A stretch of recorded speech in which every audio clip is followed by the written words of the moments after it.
बिस्मिल्लाहिर्रहमानिर्रहीम। अस्सलामुअलैकुम to all my YouTube family. उम्मीद करती हूँ आप सब खैरियत से होंगे। आज की वीडियो में हम स्किज़ोफ्रेनिफॉर्म डिसऑर्डर के बारे में बात करने वाले हैं। ये disorder schizophrenia spectrum and other psychotic disorder की कैटेगरी में आता है। सबसे पहले हम DSM-5 टेक्स्ट रिवीजन के अकॉर्डिंग इसका डायग्नोस्टिक क्राइटेरिया देखेंगे। डायग्नोस्टिक क्राइटेरिया ए के मुताबिक स्किज़ोफ्रेनिफॉर्म डिसऑर्डर के लिए इंसान में इन 5 सिम्टम्स में से कम से कम 2 सिम्टम्स होने चाहिए और उनमें से एक डिल्यूजन, हेलुसिनेशन या डिसऑर्गेनाइज्ड स्पीच ज़रूर होना चाहिए। अब मैं आपको ये पांचों सिम्टम्स मुख्तसरन बयान कर देती हूँ। नंबर 1, डिल्यूजन्स यानी ऐसे झूठे यकीन जो रियलिटी के बिल्कुल ख़िलाफ़ हों। नंबर 2, हेलुसिनेशन, ऐसी परसेप्शन, ऐसी चीज़ें दिखाई देना या ऐसी चीज़ों को महसूस करना जो हकीकत पर मबनी ना हों। नंबर 3, डिसऑर्गेनाइज्ड स्पीच, बिखरी हुई बातें करना या बात का मतलब ना समझ आना।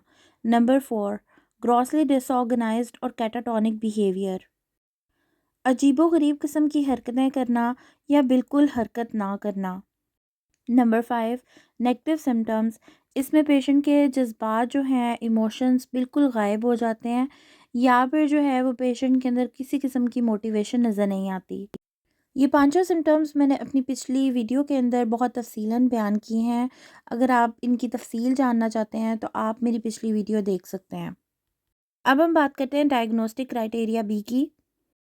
डिसऑर्डर का एपिसोड पेशेंट के अंदर एटलीस्ट 1 महीने तक और 6 महीने की मुद्दत से कम तक मौजूद होना चाहिए। अगर रिकवरी का इंतज़ार किए बगैर डायग्नोसिस की जाए तो उसे प्रोविजनल कहा जाता है, मतलब एक टेम्परेरी डायग्नोसिस। डायग्नोस्टिक क्राइटेरिया सी के मुताबिक इस बात को रूल आउट किया जाता है कि पेशेंट के अंदर ये आने वाले सिम्टम्स किसी और मूड डिसऑर्डर जैसे कि स्किज़ोअफेक्टिव डिसऑर्डर, डिप्रेशन या बाइपोलर डिसऑर्डर्स की वजह से नहीं हों।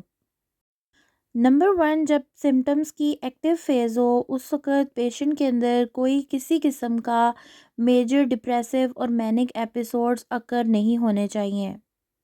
मिसाल के तौर पर अगर किसी को आवाज़ें सुनाई दे रही हैं यानी हेलुसिनेशन हो रही है लेकिन वो उदास या हाइपर नहीं है, तो इसका मतलब है कि मूड डिसऑर्डर नहीं है।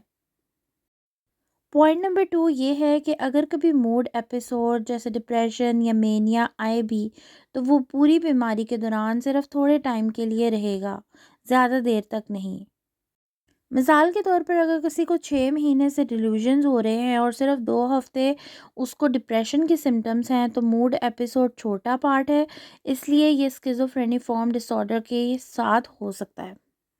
डायग्नोस्टिक क्राइटेरिया डी के मुताबिक पेशेंट के अंदर आने वाली डिस्टर्बेंस किसी फिजियोलॉजिकल इफ़ेक्ट ऑफ सब्सटेंस की वजह से नहीं होंगी या किसी और मेडिकल कंडीशन की वजह से नहीं होंगी।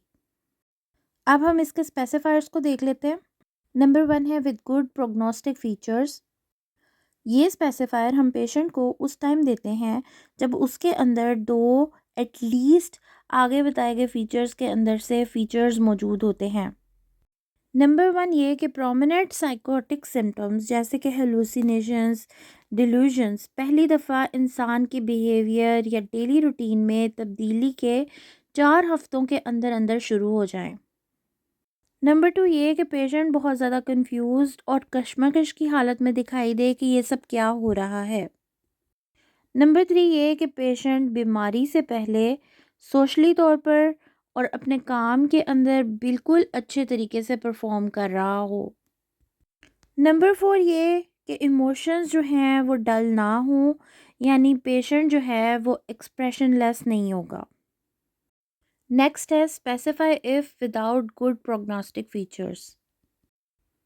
अगर ऊपर बयान किए गए फीचर्स के अंदर से दो या दो से ज़्यादा फीचर्स जो हैं पेशेंट के अंदर मौजूद नहीं है, जैसे कि quick onset, confusion, good past functioning and normal emotions, इनमें से दो या दो से ज़्यादा अगर पेशेंट के अंदर फीचर्स मौजूद नहीं है तब ये स्पेसिफाई दिया जाएगा। नंबर 3 है स्पेसिफाई इफ़ विद कैटाटोनिया। इसके लिए हम कोड यूज़ करते हैं F06.1 catatonia associated with schizophreniform disorder. ये हम उस वक़्त पेशेंट को देते हैं जब उसके अंदर स्किज़ोफ्रेनिफॉर्म डिसऑर्डर के सिम्पटम्स के साथ-साथ कैटाटोनिया के सिम्पटम्स भी आ रहे होते हैं, जैसे कि बॉडी मूवमेंट बिल्कुल ना करना। अगर पेशेंट के अंदर जो है वो कैटाटोनिया के सिम्पटम्स जो है वो स्किज़ोफ्रेनिफॉर्म डिसऑर्डर के साथ आ रहे हैं, तो फिर हम ये स्पेसिफ़ायर देंगे। नेक्स्ट है स्पेसिफाई करंट सेवेरिटी।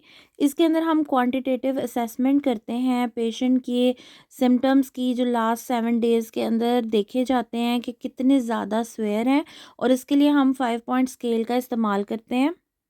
लेकिन यहाँ पे ये बात नोट करने वाली है कि स्किज़ोफ्रेनिफॉर्म डिसऑर्डर को हम विदाउट सेवेरिटी को स्पेसिफाई किए भी डायग्नोस कर सकते हैं। अब हम इसके डायग्नोस्टिक फीचर्स को देख लेते हैं। स्किज़ोफ्रेनिफॉर्म डिसऑर्डर के अंदर सेम सिम्पटम्स होते हैं स्किज़ोफ्रेनिया वाले, यानी डिल्यूजन्स, हेलुसिनेशंस, डिसऑर्गेनाइज्ड स्पीच और बिहेवियर एंड नेगेटिव सिम्पटम्स। इनके दरमियान मेन डिफरेंस ये होता है कि ये 1 महीने से लेके 6 महीने से कम की मुद्दत तक मौजूद होते हैं, और ये सिम्टम्स जो हैं वो दरमियान में आते हैं ब्रीफ साइकोटिक डिसऑर्डर और स्किज़ोफ्रेनिया के। क्योंकि ब्रीफ साइकोटिक डिसऑर्डर के अंदर पेशेंट के अंदर सिम्टम्स 1 महीने से कम मौजूद होते हैं, और स्किज़ोफ्रेनिया के अंदर पेशेंट के अंदर सिम्टम्स 6 महीने से ज़्यादा मौजूद होते हैं।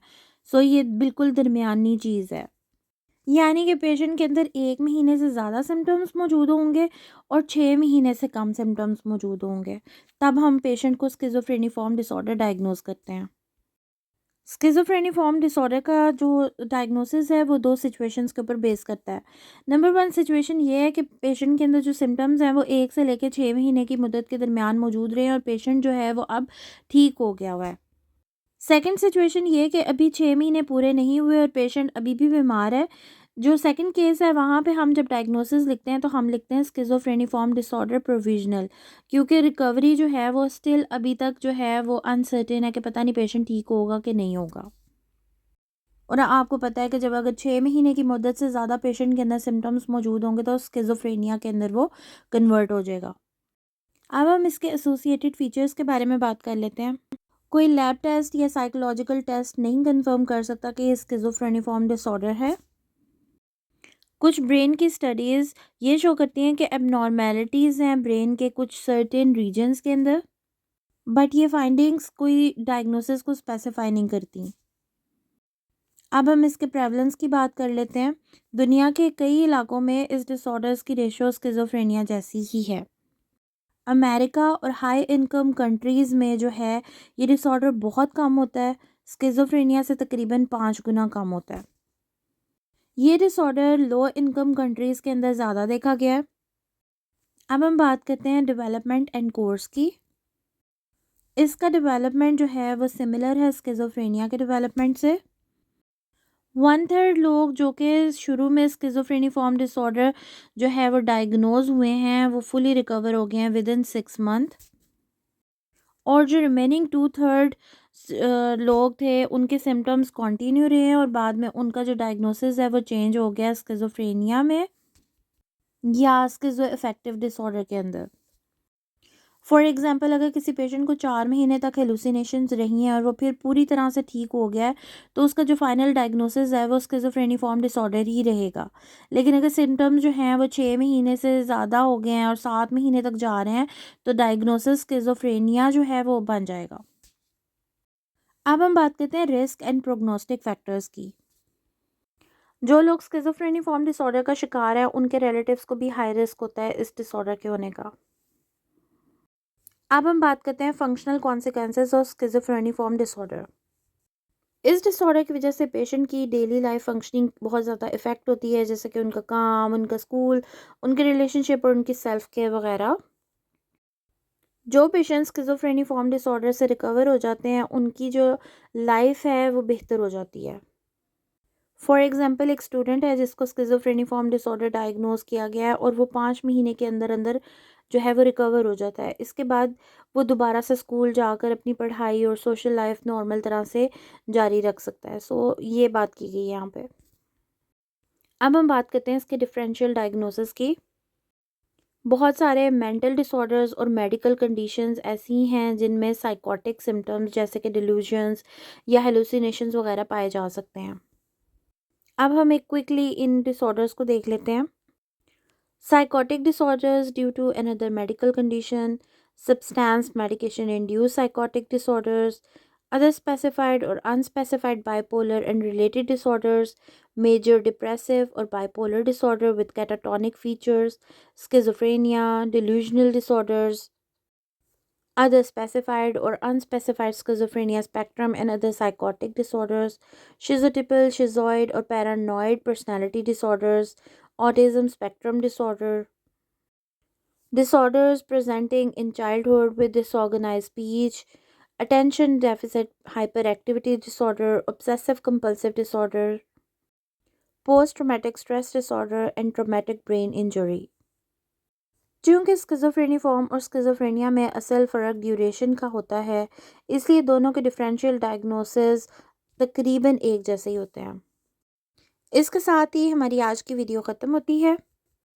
अगली वीडियो में schizophrenia spectrum and other psychotic disorder की नेक्स्ट कैटेगरी के साथ मैं हाज़िर होंगी। तब तक के लिए अल्लाह हाफ़िज़।